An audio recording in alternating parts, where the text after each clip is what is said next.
Good evening, everyone. Welcome. This is our Trek interview with Babylon 5 and Star Trek star Patricia Tallman. Pat, how are you doing? Hey, I'm great. Thank you so much for having me. Oh my gosh, it's so good to catch up with you. It's my first live stream, by the way, Alex, so thank you. Is it really? Oh, yeah. Well, good. Well, hopefully it'll be a good one. Yeah. Well, hopefully you won't get abused in here. We can guarantee you that. It's so good to see you again.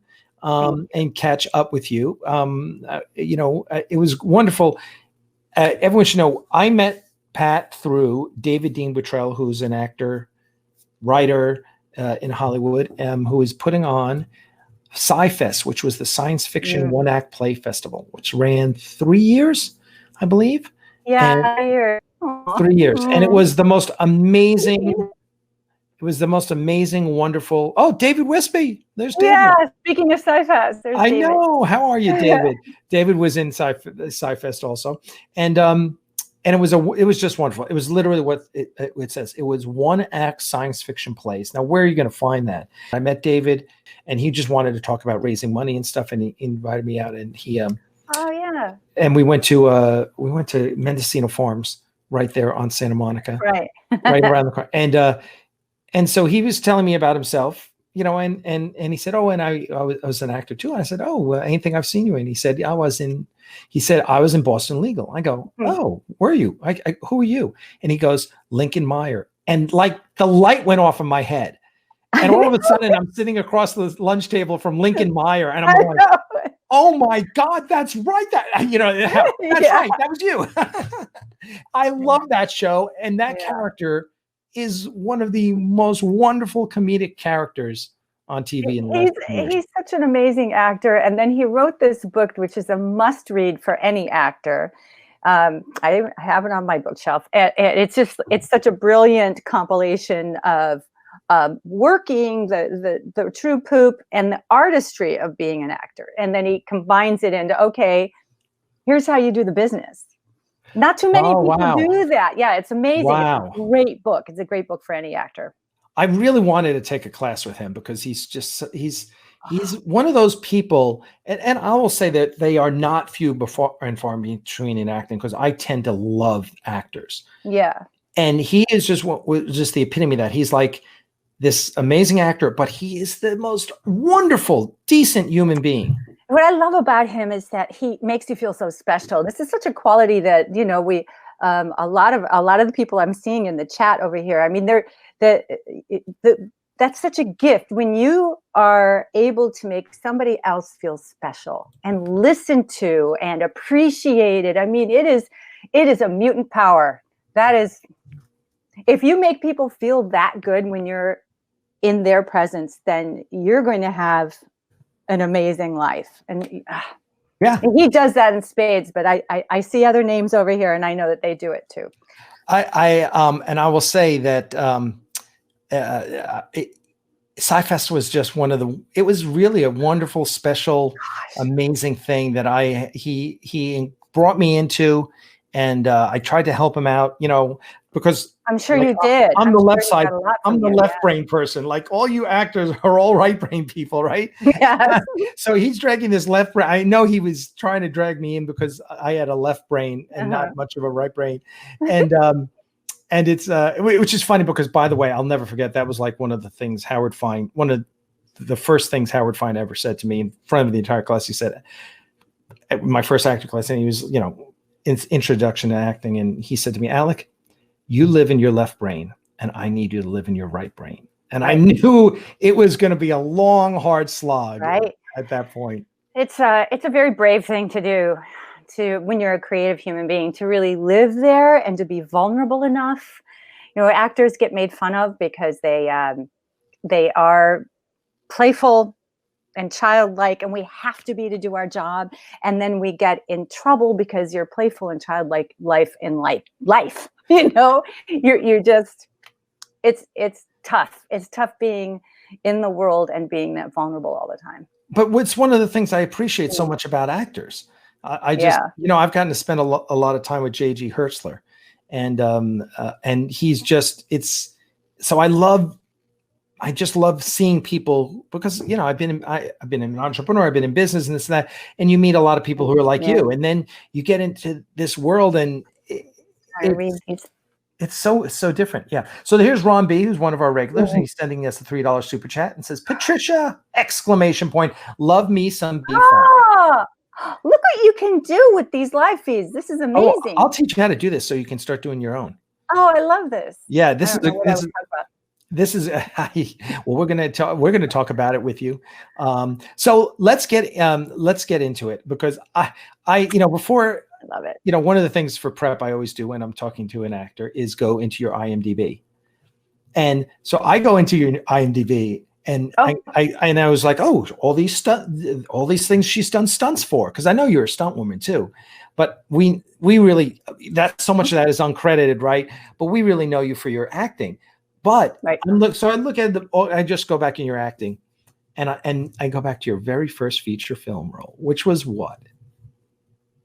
Night Riders with Night Ed Riders. Harris.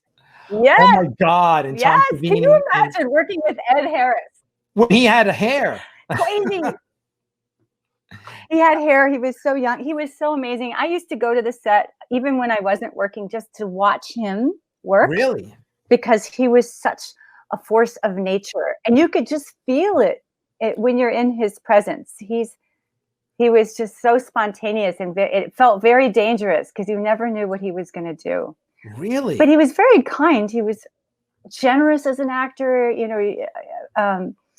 but I was always kind of just like, oh, holy fuck, what's he going to do next? It was so amazing. Really? To be my first experience in front of a camera, to have George Romero as my director, and then Ed Harris as our star, I was like, oh, wow. So, well, that's great. So tell me, okay, so you get into acting now. Did you get into stunt work first, or did you get into acting first? No, I went to school for acting. I started acting professionally at 15, and started in the theater. And then I went to school for theater at Carnegie Mellon in Pittsburgh. Oh, sure. And then I was in New York City and was acting, and was there for about 10 years by the time I actually started doing stunts. Gotcha. Yeah. And how did you get into stunt work? I fell into it. Oh. I know. Sorry. Because I've never heard that one before. I know, right? I'm so dumb.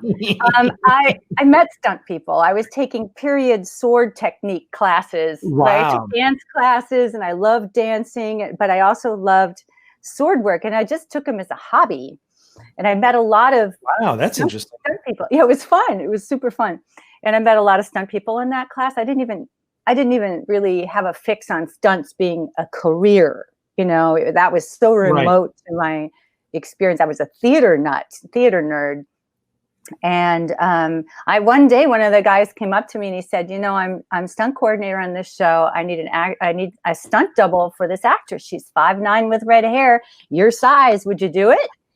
And I was like, sure. I mean, I was making like, $500 a month at Macy's in the little girls department. I was thrilled, So yeah, and I just started apprenticing basically with these stunt people, learning the trade. Wow. And okay, so as your stunt work starts picking up, then your acting work starts picking up at the same time? Yeah, it was very interesting. I decided to move to Los Angeles for acting purposes, because a lot of the movies I was finally auditioning for in New York at that time, back in the 80s, the late 80s, New York still didn't have as flourishing a film industry as they do now. Right. And so if I wanted to break into film, I was going to need to be in LA. And and just that happened right around the same time as I started meeting some Los Angeles stunt people. I worked on a movie called Creepshow 2, another George Romero. Gotcha. And I was doing stunts for him at this time. And I met a bunch of Los Angeles stunt people. And they said, yeah, when you come out to LA, call me and we'll see how you do. We'll start putting you through the paces. So I just did. And that helped me a lot because I had work. I had work. I arrived in LA and I had work. Now, pretty what made good. you make the move? So move to LA. So I wanted to do more than I was getting. I'd be auditioning for films that were already cast, like they had cast in Los Angeles, and then they would cast little ancillary parts on the East Coast, and it just wasn't what I wanted. So I thought, yeah, I need to build up a career. I was auditioning against women who had really great TV credits too, and the TV industry hadn't really kicked up in New York. So I thought, I need to get my resume to get more sexy for Hollywood, for them to want to, trust me with a bigger role. right. So that's what I did. And ironically, it was out here in Los Angeles, where I still live today, that I auditioned for Night of the Living Dead, which was my first big movie where I was the You lead. had a big part. Yeah, I was so blessed. I got to carry the film. I was the And so in that film, was this because you had worked with Romero before? It He was knew you. Tom Savini knew me. Yes, certainly George knew, but George was stepped back because he was just producing. He wrote the new script, and then he was stepping back as producer, and he was working on something else. So Tom Savini was casting it, and he really he saw me as being able to be Barbara, who starts off as meek and mild and turns into more of a badass. Yes, right, exactly. And so he'd seen me at Carnegie Mellon, and he thought, no, Patty Tallman could totally do this part. And so he thought I could be a great nerd in the beginning, and then I could fix that. And you'd worked with him in Night Riders. Yes. So you're in LA. Where were you living when you first moved to LA? Studio City.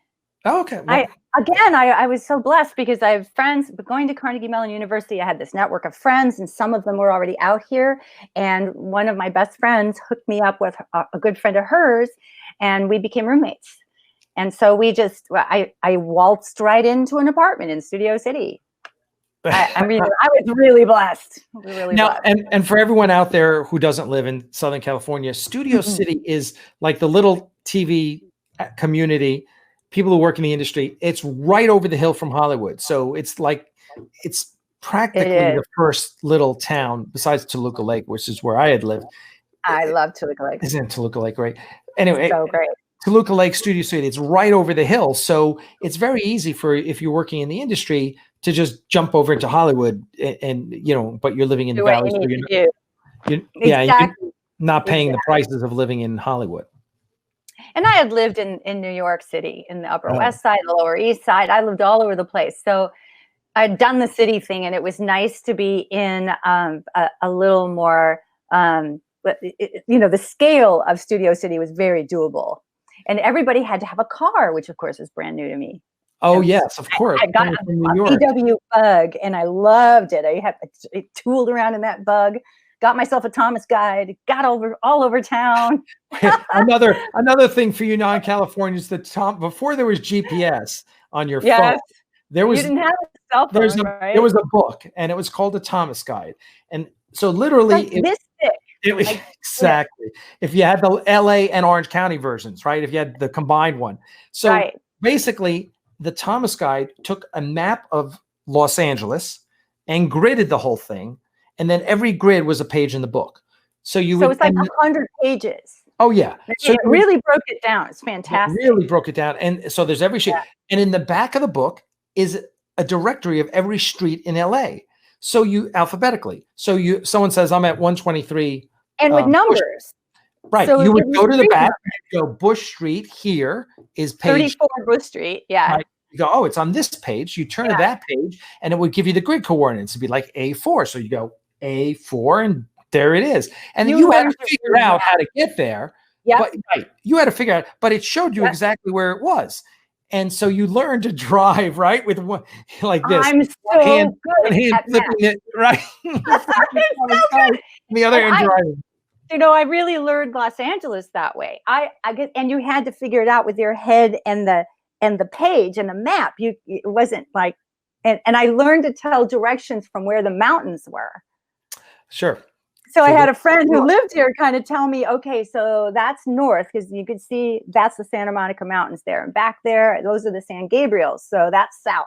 And so, like working me, giving me the directions, and because the freeway signs are a nightmare. they change direction and they call them. Now it's the Hollywood freeway. No, it's the 101. No, it's the Ventura freeway. What the hell? Where am I? It's nuts. But it was a great training ground to learn the city that way. And because we had only pagers, I feel like my grandma, we didn't have cell phones, we only had pagers. And we had to know where all the phone booths were. So if your agent paged you, you got your ass to a phone booth. You're calling your agent so that you could get where you needed to go next. You get a roll of quarters or dimes. By that time, they were quarters. And oh my God, it was crazy. And then I had a service called Joni's, which was just for stunt people. And with stunt people, it was very competitive. If they paged you, it was for a job, and that whoever called in first got the job. Wow. Oh my God, it was dog eat dog. It was crazy. I bet it was so funny. There was one of the security questions on some website or something I was just joining asked me, like, the security question was, what was the make and model of your first car? Okay, that's easy. The second question, what was the make and model of your first cell phone? And I'm thinking, oh, well, I had one of those big Motorola flip phones with a big ass battery. But I don't remember, I didn't remember what the model was, but I just remember lugging around one of those huge things. So it's so funny. B. Winst. I'm sorry. I'm just going to say B. Winst is a huge fan of yours. He says, what magic do you work to never age, Pat? Oh my God. Lots of red wine and coffee. No, I have aged, and you're being very sweet, and I appreciate it. Thank you. Mwah. B. Winst, you scored major points with Pat. You certainly did. I have a quick story about huge, massive cell phones. That I was working on a film called Army of Darkness with Bruce Campbell. And I knew Bruce because he married a sorority sister of mine from Carnegie Mellon. And I kind of got to watch he and Sam Raimi create the Evil Dead series out of, pulling just these how do you do, back in those days, that was hard. So watching them do that was pretty amazing. And then Bruce would, I got on a couple projects with Bruce, which was great. And I was doing Army of Darkness, and I had to do this monster scene, and he shoots me like 17 times. That's the end of my life as that witch. Was he shot me with a shotgun, bam, bam, bam, and he's like flipping the shotgun back over his shoulder, And by the time we get to the last blast, they said, Patty, Sam is just going, just this is your big climactic, just make it an amazing death. I was so exhausted. I'd been in this horrendous makeup. It took 4 hours to put on, plus these huge contact lenses they jammed in my face. They were the size of DVDs. And I couldn't see a thing, and I'm covered with squibs and blood and sweat. I haven't been able to pee. I'm just miserable. I really was a hag at that moment. And I couldn't do anything. So all I did was, when he shot me the last time, I staggered for a minute, and then I fell forward on my face, just bam, like And then the evening ends, and it took him another 3.5 hours to get me out of that makeup. And I go home, and I was a wreck, But Sam and Bruce called me. I got a message on my tape machine back in the days, the answering machine tape, and it was Sam and Bruce from their cell phone, which was the size of a shoebox. Yeah, right. It was, in those days, I was so impressed because Bruce had this huge cell phone, and they called and they left me a message saying, "You're our favorite monster ever." I know, it was so sweet. That's awesome. Oh, great. Yeah. Fantastic. That is great. I wish I could have saved that message. I wish I could have. Okay. Meant a lot. So you, I'm sure, listen, I know, right? Because I haven't, my limited acting ability, I have not had to go through that, but I listen to the stories of these people who go through these prosthetics, and it's like a 3 hour to get into makeup, and then 3 hours and I'm like, that's 6 hours of your day. And that. Yeah, and then you're uncomfortable all day long, and I'm like,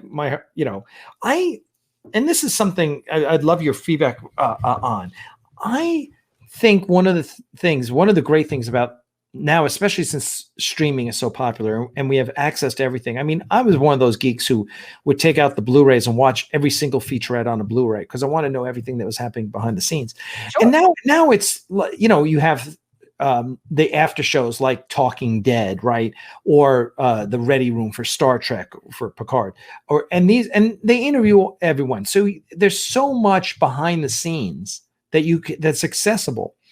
And I really think what that, I hope, does is it enlightens all of the viewers of all the shows to what an amazing process filmmaking is.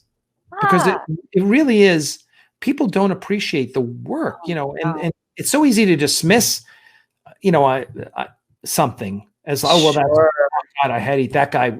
That guy sucks who makes Star Trek or whatever they, you know, oh, J.J. Abrams ruined Star Wars or whatever. And it's so easy to say that, but you don't realize how much blood, sweat, and tears you people, all of you, whether you're actor, stunt person, makeup person, prop person, director, whatever, it's enormous work. It's enormous work. It is. And it takes a village, literally hundreds of people, to pull this off. Just to even get a production to the point of shooting is the stories just of that going through the studio system or raising the money, you know, getting the backers, getting the distribution going. It just that. And then they finally get to the point where they're shooting it. And you're winning the lottery there, just that. Plus then whether or not your pilot makes it to on screen, right? Or gets picked up for series, or, I mean, it's nuts. Plus then the work you go through on the set, you know, it's a beautiful thing. And we all do it because of the end result. We do it because of the magic you hope you're making. And I think there's been so many wonderful shows that it's easy to compare to these wonderful shows.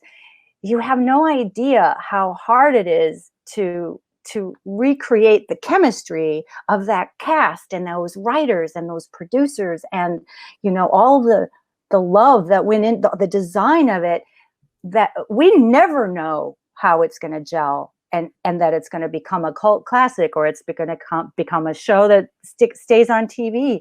You never know, ever. And I cannot emphasize that enough, because every show I've done that has ended up being like a cult classic or a successful, we had no bloody idea, none.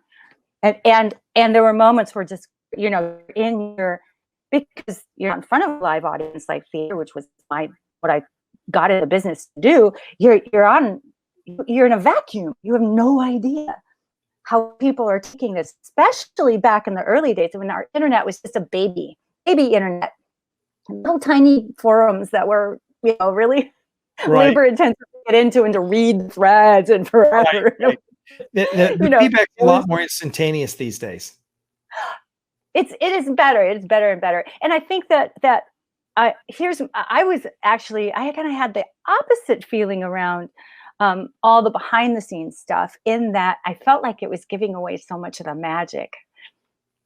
Do you know what I mean? Like all the tricks of the trade and all the behind the scenes stories, and you're hearing like you're hearing all the bad stuff as well as some good stuff, but I don't know. I was hoping that it didn't, especially with stunt work. I was hoping that it didn't take away the magic of how it was really made. I don't think it does. I'll tell you. Now, this is just me, but I can watch all this behind the scenes features, and still, once you start watching something, if it's good, you're lost.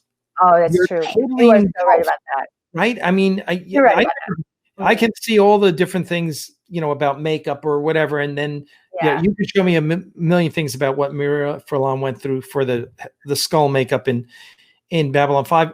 But the next time I watch Babylon 5, I can't. That doesn't enter my head, because especially Babylon 5, because it's so brilliant. You're so engrossed in it. So sure. All right, let's talk about Babylon 5, because everyone wants to hear your stories about Babylon 5. Sure.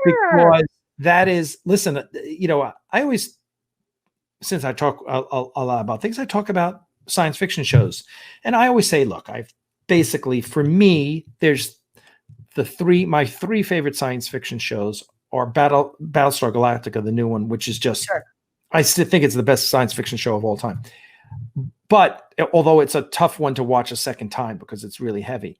But the two ones that, if I had to go to a desert island, I wouldn't be taking Battlestar Galactica. I'd take Star Trek Deep Space Nine and Babylon 5. Those are my two favorites. And Cool. for very different reasons. But the one thing that's consistent between the two shows is the quality of the writing was just freaking brilliant.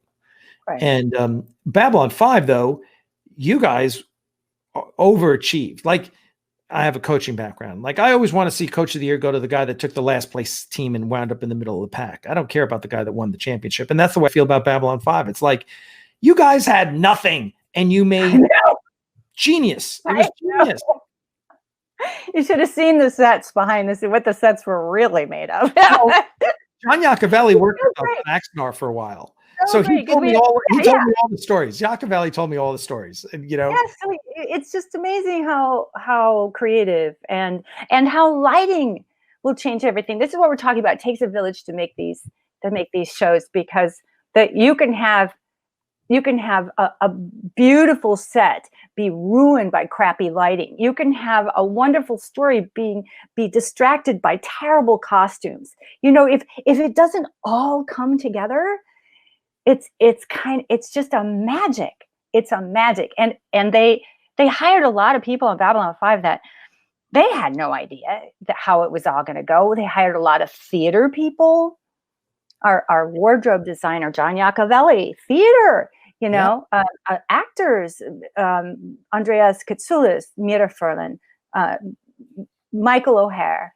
My background was mostly theater, so it was a big risk they took, but they were going by a lot of really good instincts, I think, in a way. But I think we're also fortunate. There's just sometimes good fortune that happens. Well, yeah. And, it was really interesting when we started building our studio in LA. The first thing we did was Curtis Lassiter, who is the construction coordinator on B5, took us to your old studio and said, that's what we took a warehouse and we converted it to a soundstage. Yeah. That's what he did for us. But yeah, he took us down there and was like, oh, okay, well, that's pretty humble beginnings for B5. And we stayed there the whole time. That's right. And Iacovelli told me that like every set wall was on both sides, so they could just flip it around. Right. He told me those things. So, you had a distinct good luck in working with some amazing people on that show. Even the guest stars that you guys had. Crazy. You came in season 2, is that right? No, I was in the pilot, and then I have a very typical Hollywood story. I wasn't in the first season, came back in the second season. So I was in the pilot. Gotcha. Mm-hmm. And then were you in Crusade as well? No, you weren't in Crusade. So you went through tell us, of all the actors that you worked with on B5, who is your favorite and why? Wow, I don't actually know that I've been asked that before. Do you mean out of the regulars, or do you mean out of the? Let's start with the regulars. Out of all the regulars, my God, who do you like working with the best? They were. I was, again, so bloody fortunate. My storyline only intersected with some of the stars, right? Some of the main cast, because my character is kind of an outcast. But I loved working with Andreas Katsoulis. I only had 2 major scenes with him, one at the very beginning, one at the very end, but it was a blast. And I worked with Claudia Christian a fair amount, which we had to be separated because we would get the giggles.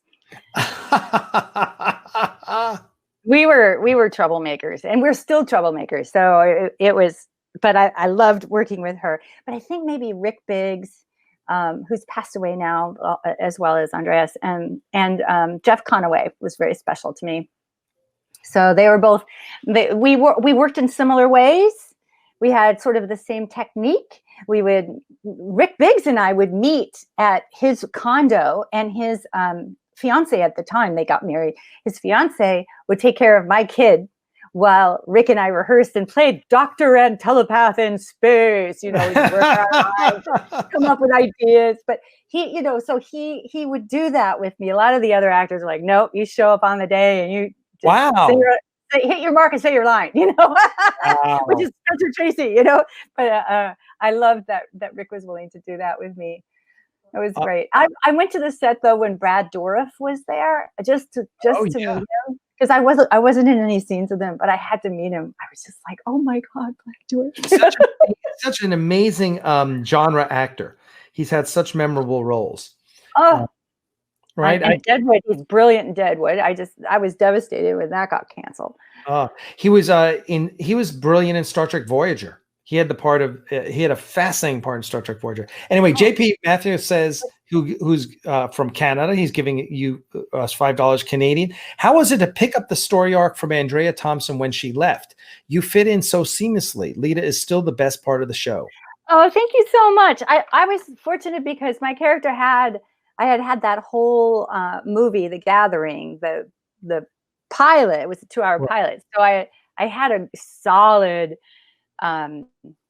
story already going, and then I had a really fascinating story that Joe had written, the backstory why I was returning. So that's all Joe. That's writing. That's not me. How was it working with Joe?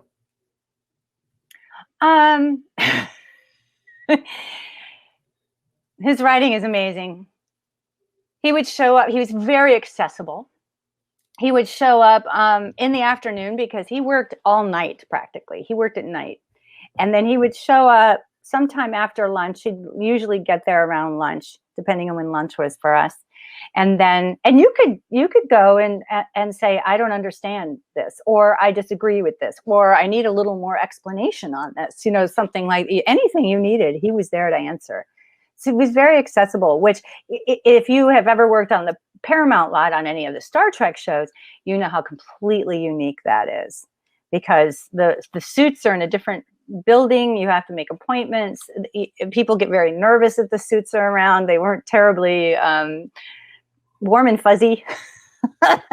And our producers, no, they were suits, but our suits were right there with us and part of the team. They ate lunch with us every day.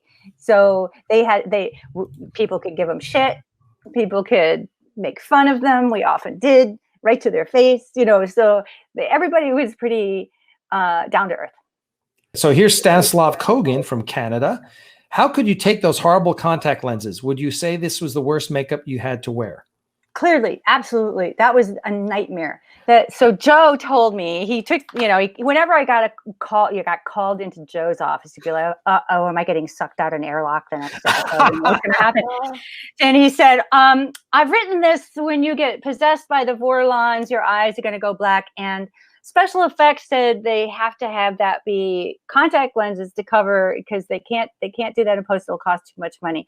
Is that okay? And I was like, well, I tried to wear contact lenses before, and I have what's called blepharitis. It's a dry eye thing. I said, so I guess if they just, give me eye drops, I should be okay. I can wear them for a little short period. He said, oh yes, it's just for one scene. Sure. Meanwhile, like 2 seasons later, they were so big because they had to cover the inner and outer corners of my eye. They're full circle. And they were not made for me, because Babylon 5 wouldn't pay for that.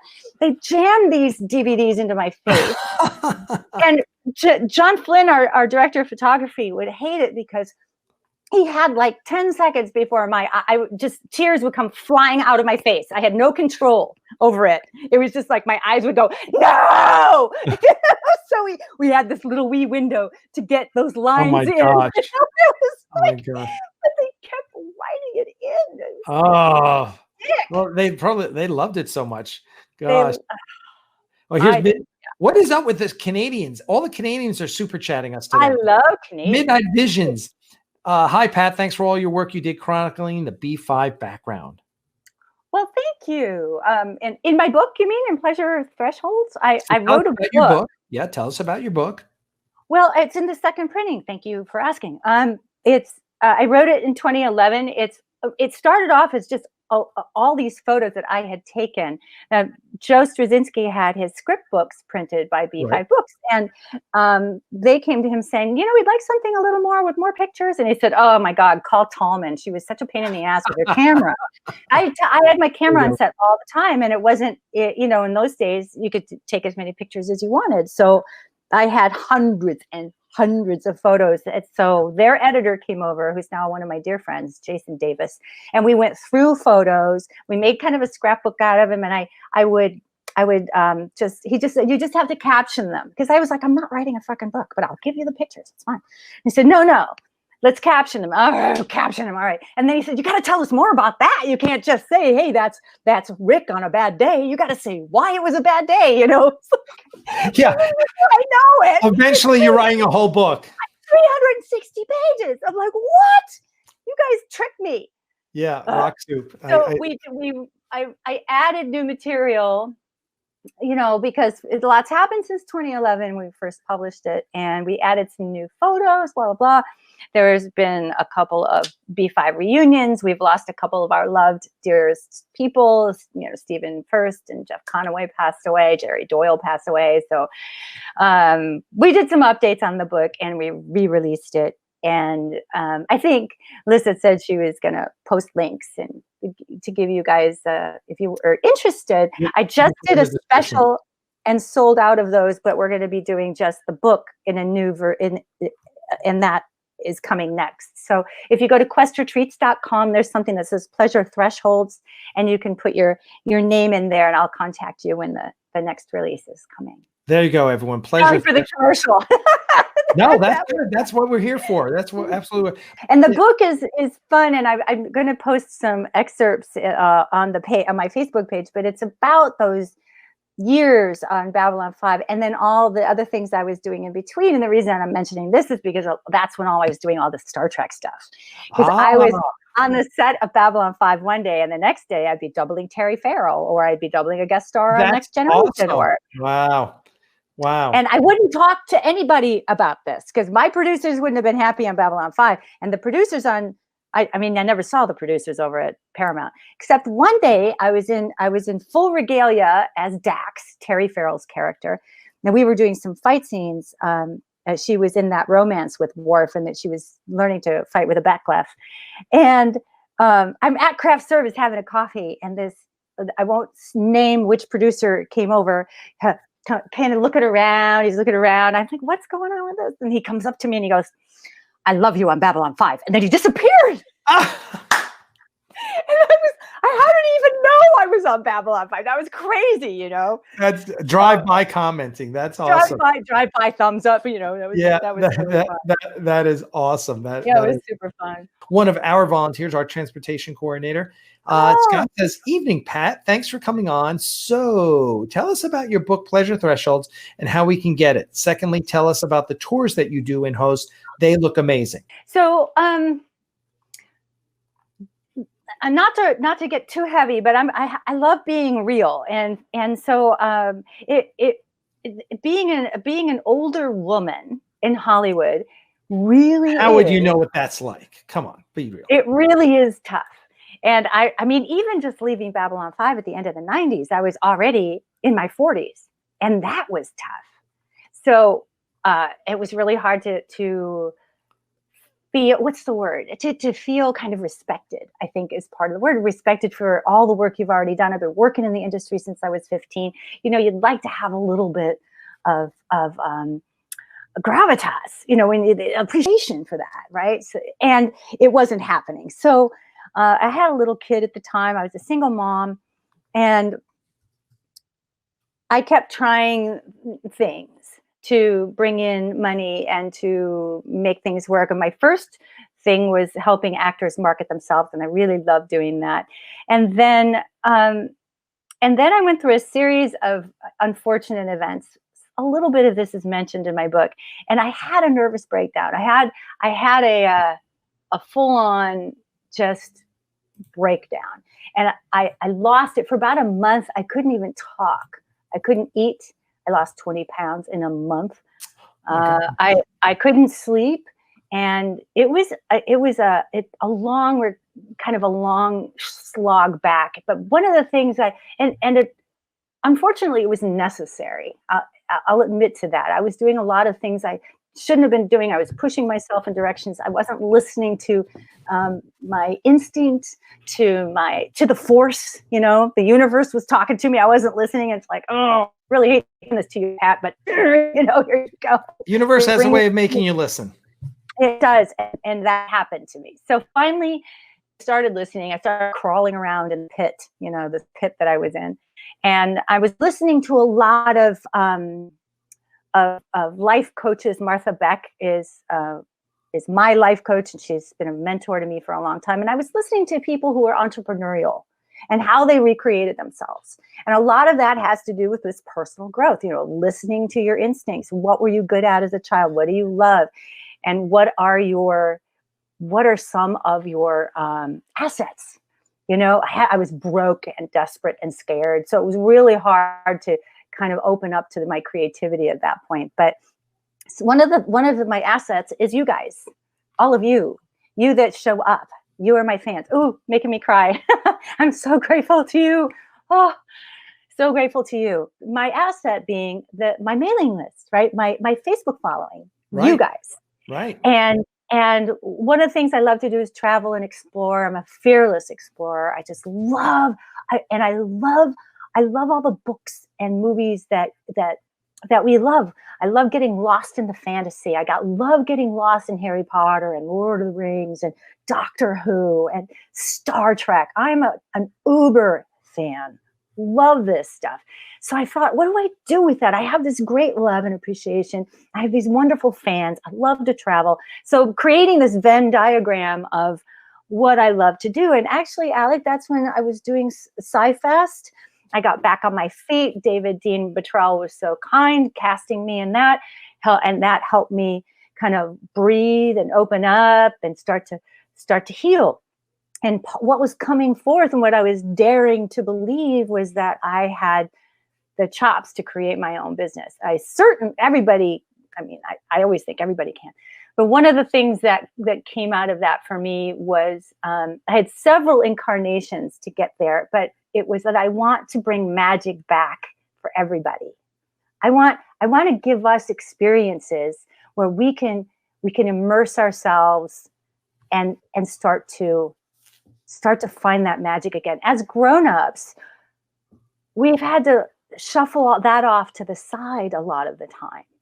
We don't get to bathe in that, the beauty of our imaginations. No. We have to take responsibility. We've got these bills to pay. We have a pandemic. We've got politics are crazy. Everything's so scary. How do you take the time to get back into your heart and start to feel magic? So that's my mission. And it's finding ways to do that. My favorite way is to take people on adventures. I hope that's this is awesome. But I want to take you on adventures, and it's not just, I just don't guide you through all the hot spots in Hawaii or, in New Zealand. No. We have to get into it. We're going to, okay. And I don't want to give away all my secrets, but I do try to make it very magical. B5 has curiously suffered, an unreal amount of deaths of its actors, which is such a tragedy. So such great actors. Andreas is, listen, I always say, everyone who listens to our show knows that I think the two greatest science fiction characters of all time are Jakar and Londo. Joe hit it out of the park. I mean, that was just both those characters. I can watch that show over and over just for the interactions between those two. Oh my God. And that's kind of what I was saying is you don't know, because those two guys loved each other in real life. Really? Oh, they loved each other. Everybody got along great. We still hang out, but they loved working together so much. So it's like, how do you know that's going to happen? You can't plan that shit. That's just the magic of it. That's when you are so fortunate that this chemistry happens, and they had amazing chemistry. Oh, and then God. Joe would just write to it too. Joe could see it, and that's one of his gifts is he could just see it and write to it. Yeah. Now, well, the wonderful thing is, it's. I think they're the two greatest science fiction characters because they go through so much and so much change. And Jakar's your classic redemption story, and Londo's a Greek tragedy, right? And they're and then so they're beautifully written and then just amazingly acted. It just I know. it's so it's gosh, what I think it does is it brings out in fans an understanding of how and here Cosmac Grandpa says it. He makes when Richard Biggs passed at age 44, that made me rethink my own mortality. Yeah, I think it does. I think we as fans, it shocks us out of our love for the project and go, wow, these are real people and we're losing them. Yeah. And so it's a shame because as Stephen first took me aback too, I was like, oh my gosh, and he was so quiet about how really ill he was. I knew Stephen for many, many years. He struggled with many things and he never complained. I never heard him complain, and he never said a bad word about anyone, ever. Really? Who can do that? I mean, everyone has said a snarky thing about somebody sometime, and most of the time they probably deserved it, but he never did. Even when people deserved it, he just never. I mean, he was the most amazing man. Wright Sublette, one of our volunteers, sends us $4.99. Hey, Wright. I hope to do one of your tours one day, Patricia. I'm a photographer too, and I love to travel. He's a great guy. We love Wright. He does some amazing work. And Jay Fum, one of our regulars, Lita as a live action Shakti. What is that? I don't know what that is, Jay Fum. You need to explain that. Sounds familiar. It's not. Explain that in the comments, and we'll take it. We'll take it from there. By the way, we were talking before him. Pat and I were talking about Ted Bernetti, one of my acting coaches, who Ted's brother from school. Is that right? That's right. College. Yep. Gotcha. And we had to do in the last class I took with Ted, which was, I guess, 2017. We had to bring in a piece for, I forgot what the task was, but you had to find a piece that you want to do a little monologue. And I brought in Stephen First from the last episode of B5. It's such a wonderful piece. Oh, I love it. I love it. Oh my God. It sends shivers up my spine whenever I watch that scene. Because he's talking about Londo. And he's talking because Londo was such a complex, deeply flawed character, right. But he's talking about the one time that, it's a Jedi. That's his Shakti. Oh, it's a Jedi. Got it. Okay. Okay. Yes. Lita should be a Jedi. Anyway, Stephen First, was his character was talking about the one time Londo saw beauty, and it was really, really amazing. And Stephen just did such an amazing job. So it's always interesting to do something from an amazing actor. When you're asked to do it, it's like, wow, talk about intimidating. It's like, okay, I'm just going to butcher this, because you're always thinking about. In that case, like I had to do. In one scene, I had to do with Richard, when Richard Hatch was my acting coach, we had to do A Few Good Men, and I had to do Jack Nicholson. Oh, jeez. Oh, my God. That's never going to end well for me. I know. It's really hard to do famous speeches with actors who are stellar. It's really hard. And the thing is, and with the thing with that is just try and go in a different direction, because that's one thing that I learned from acting, and I'd love to get your perspective on it. Okay. One of the things that Howard Fine always said was just make a choice. Mm-hmm. Make a choice and be bold about it, and just go for it, whatever that choice is.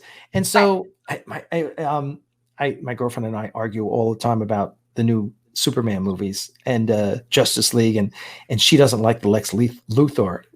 Jesse Eisenberg plays Lex Luthor, and I go, you know what? I said, I'm not sure whether I like it or not, but I respect the hell out of Jesse Eisenberg. Because that was such a bold choice. That was such and he nailed it. So anyway. You just have to. I think you do just have to commit and go for it. Balls out. Tell us about a role where you had like that you had in your career. Sometime where you're looking and going, oh my God, I've got to go. I got to take a real chance with this. Was there ever a role like that for you?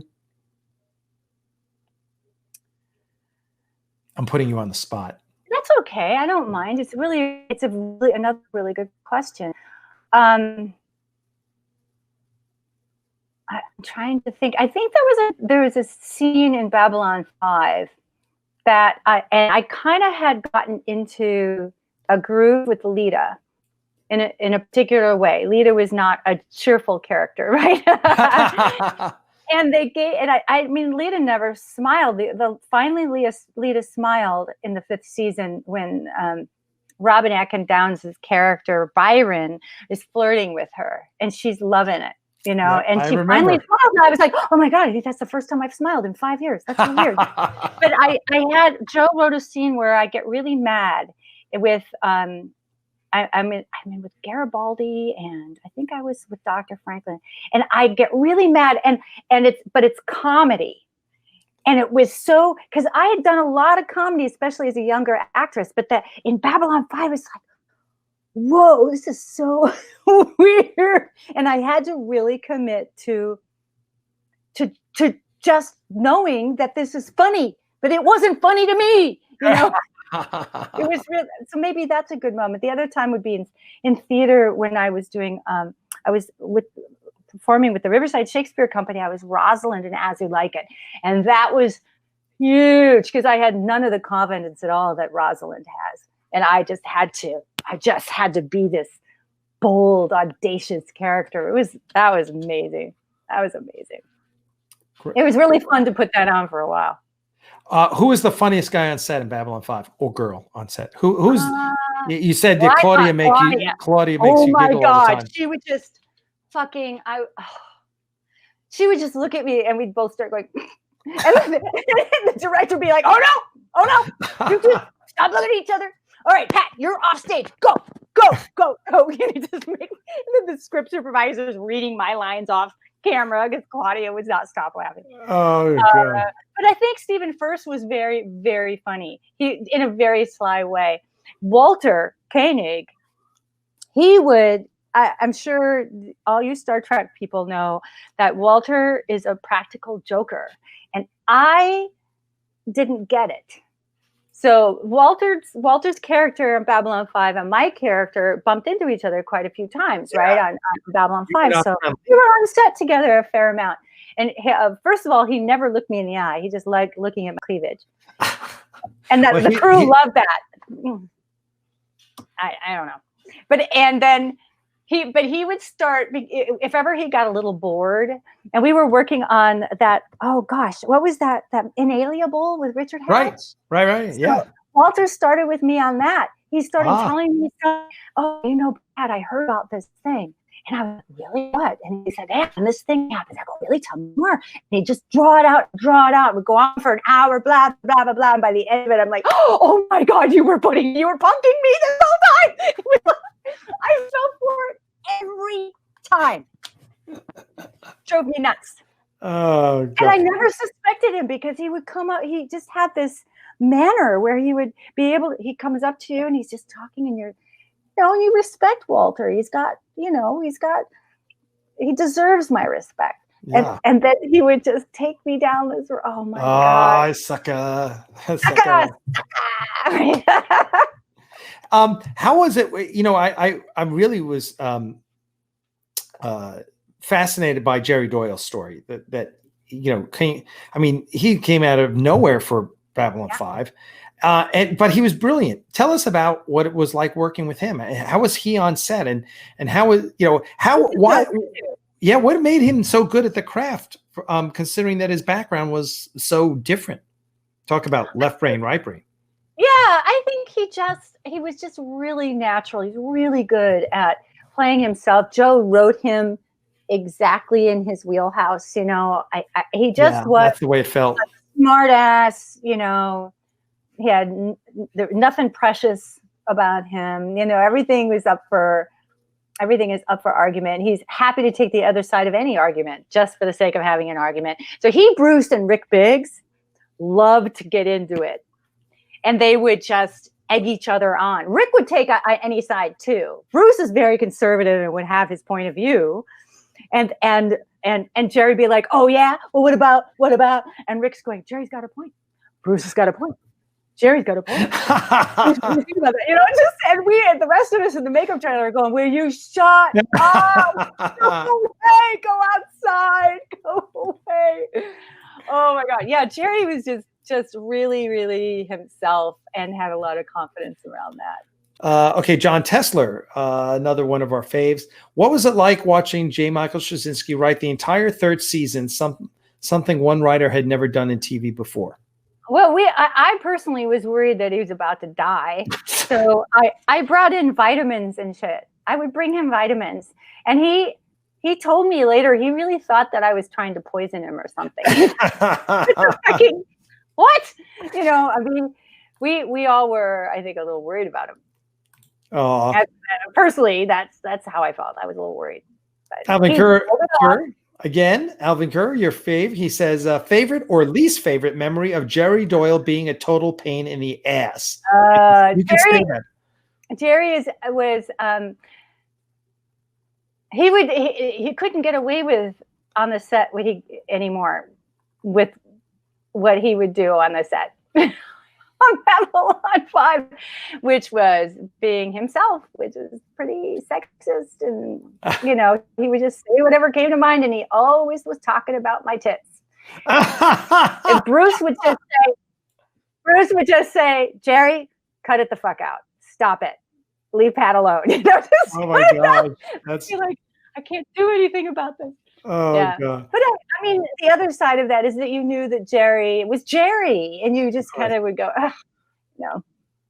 Richard Ford, who's one of our friends from California, a loyal volunteer of ours. Pat, B5 was a mandatory study break for all of us CMU engineers as new episodes aired each week.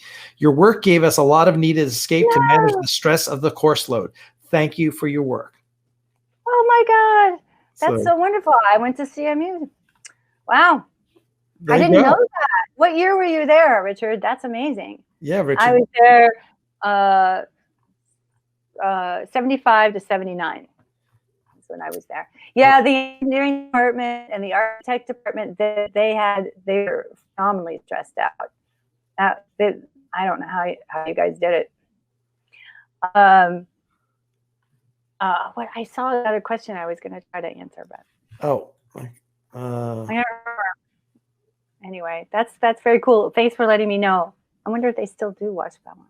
I know NASA used to put it up on their feed when it was on. Whenever it was really? on everywhere. They invited Jerry and Bruce down to watch a shuttle launch.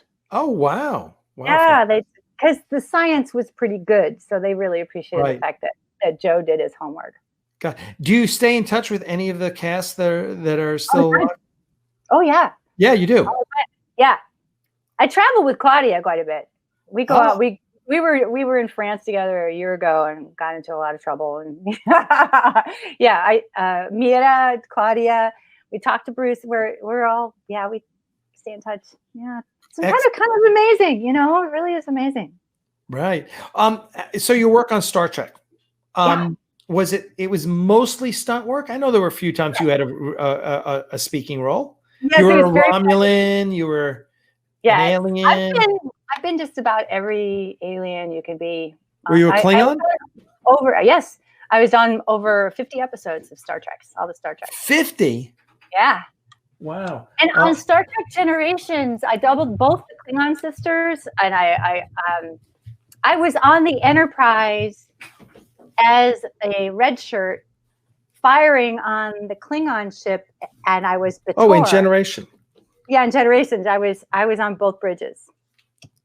I'm the only person alive who can say that. Really? So you were in Star Trek Generations, you were on the Enterprise bridge and the Klingon bridge? Yes, and I was stunt coordinator the day we crashed the Enterprise, so you can blame that on me. Really? Because our stunt coordinator had to go to Las Vegas. He was shooting the scene between Patrick Stewart and Bill Shatner. So I took over for the day. Wow, that's fantastic. That's a little trivia for you. Little trivia. Not a very well-known fact. Wow. Now, and matter of fact, last week we had Tracy Coco on. Yes, I heard you said that. That's great. I met Tracy once. Yeah. You only met her once? Uh-huh. Oh, okay. Okay. She's so funny because someone did a compilation video of all of her stuff from Star Yes, Trek. I did, Steven. Oh yeah, that's so. I saw that she showed it at Star Trek Las Vegas It's that's when I met her. hysterical. It's like she's walking in the background of every scene. Like there's Data and Riker. There's Tracy in the background. There's Beverly and Will in the background. She's like walking in every scene. It's hysterical. Oh my gosh, so many. Boy, you have a lot of love out there because there's a lot of people commenting about how much they love you and love your character. Thank you so much, guys. It's really sweet. Greg, and yes, I did double for Gates in Generations. I doubled for her as well. Gates was very supportive. She was very proud of me for being stunt coordinator of the day. I bet. Well, she didn't crash it. It was that counselor who crashed the Enterprise. I was never an extra. I was always right. I was always stunts. So I'm just responding to some comments. Yeah. Yeah, and for for those of you who don't know, so an extra is someone who has no lines and no, just typically in the background, right? But a stunt person is often uncredited as a stunt person. That you guys get I'm sorry, you guys get the shaft. Stunt people, you guys need your own category at the Oscars. I think that's part. Yeah, and I'm sure that will happen. I think it will happen. But I think that's kind of part of the magic too. Is I really didn't want. I don't need people to know all that. You know what I mean? I kind of love that there's magic. You don't know how that happened, and you're not paying $20 for a ticket to go to the movies to see Tom Cruise's stunt double. You're paying to see Tom Cruise, right? Which you do on a lot of, he does so many of his own stunts. He crazy. He does. And then when he gets hurt, they have to shut down the whole production for 6 weeks, costing unbelievable amount of money. In that Mission Impossible where he's hanging on the outside of the airplane, that was like literally him. It was. I think he was wired. I can't imagine. He was totally wired in. Right. So you go and wire yourself to an airplane and let it take off. I mean, like. No, it's crazy pants. Yeah, that's crazy. My parents would always say if they could see me, they knew something bad was about to happen on Star Trek. Monty Daniels, thank you for your $5. Love you, Pat. Love B5 and always look to spot you on Trek. Awesome. Yeah, that you're like Where's Waldo of Star Trek. Right. Something's going to happen. If you see me, something's going down. Michael Weir wants to know if there's any new projects.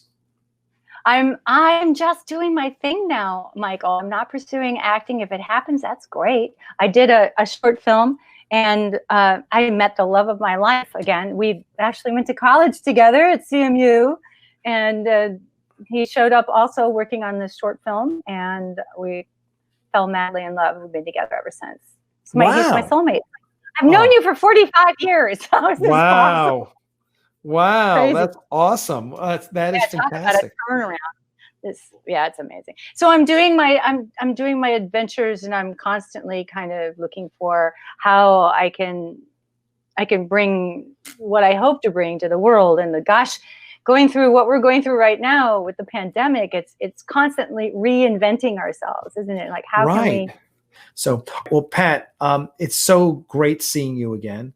And I look forward to chatting again, and after this nonsense, getting together in LA and maybe doing something with our fans. That would be wonderful. So it would be wonderful. All right, we'll brainstorm. All right, so good. Thank you guys, all of you, for being here. Thank you so much. Thank you, Pat. Thank you, everyone.